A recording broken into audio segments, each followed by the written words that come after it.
I live in the hood, though. You damned if you do, damned if you don't. Before, when I had short hair, it was, yo, why you don't got a hairline? Now that I have long hair, it's like, yo, why you don't got your braids done? It's like, dude.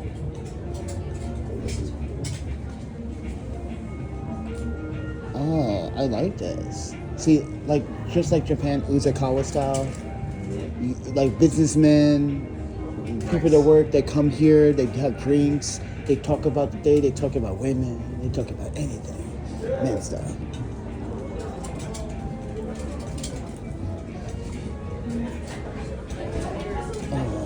Look, there's another seat in here. That's fine. Dude, I love the style. It's very, like, cozy. Yeah, it is. Like, I don't know how to say, like, cozy. It is very cozy.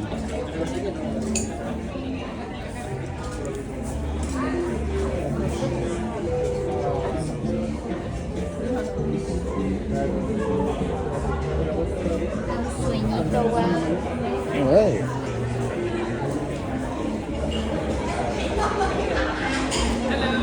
Hello. How's it going? Doing great. We came here for the free sake tasting. So it's here, correct? Okay. There you go. Hello. Hello, guys. How are you? Good. You guys want to taste some sake today? We would like to, yes. Excellent. So, Would you like to introduce? We're tasting sake from Toyama. The brewery is called Haneya. This is Miss Hane-san. She and her husband brew all the sake. Konbanwa. They're a small brewery focusing on namazake, or sake that's not been pasteurized. Right.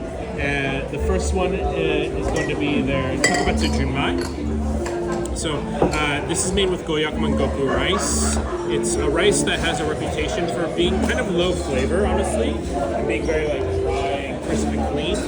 But this brewery kind of changed my mind about what this varietal can taste like. They make a sake that's more floral, pretty, high, more flavor in general. This has been pasteurized one time. Most of the time you pasteurize sake twice. Twice, right. Yeah, and so this is pasteurized once. Great everyday sake, really, really beautiful. Kanpai. Kanpai. Thank you. Very tasty.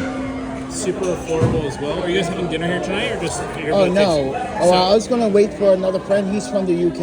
Okay. He's skating here in New York, but I don't know where he is right now. And then I crashed into him, so I told him about it. So if you guys want to take a bottle to go, they're selling bottles at their retail shop, which is right in around the corner. Around the corner. Yeah, Bin. You can also cross through right through the hallway right here. If you're buying at retail, $30 a bottle, so super affordable. Next bottle is their Kirabi. So this is their flagship brew. They took over from their brother-in-law about 15 years ago.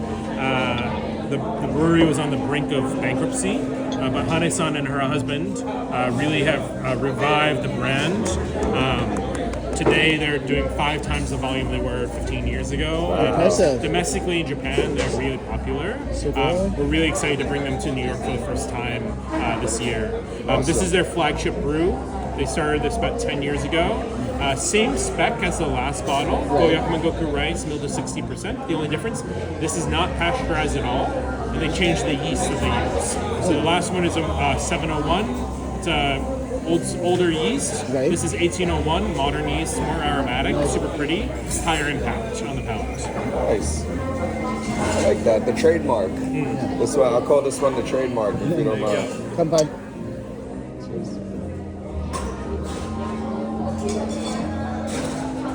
You see that? That fruitiness and then organic.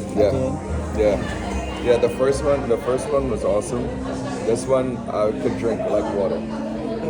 Excellent. All right, last bottle is their Tsubasa. So Tsubasa means angel's wings.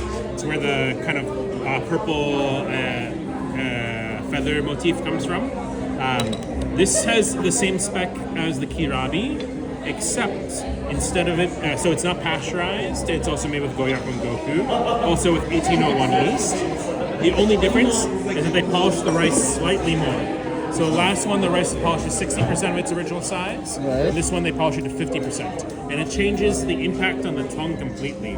So whereas the last one was higher impact, more direct, I like to think of it as vertical, the way the flavor like affects the tongue. This is more horizontal. It spreads across the tongue. It's softer, more elegant.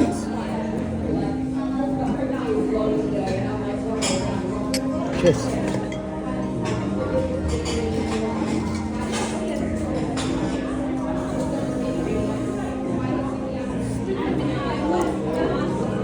Yes, this has a Smooth. yes, Lighter. smooth and like lasting, like a lasting impression. So that last thing is umami. So the savoriness that kind of like sits and lingers on the tongue, kind of lasts even after you swallow. Yeah. That's umami. The hallmark of sake. Arigato. Thank you guys for Thank you. tasting. Really Yes, of appreciate course. it. Thank you guys. Yeah, have a wonderful evening. You too.